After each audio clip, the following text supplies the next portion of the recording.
రూత్లెస్గా మనం ఉంటేనే, అంత కమిటెడ్గా ఉంటేనే అని.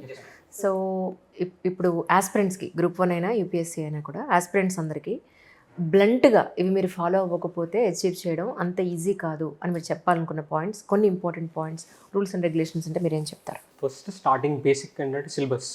సో చాలామంది ఈ preparation it's an enormous syllabus.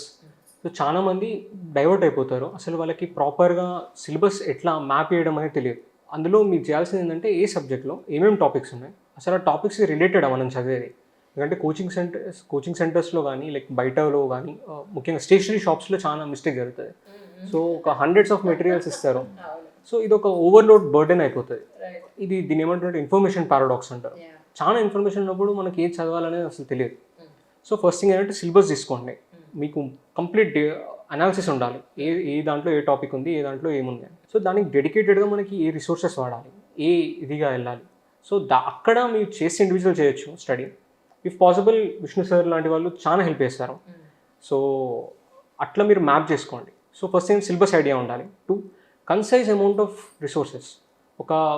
అంటే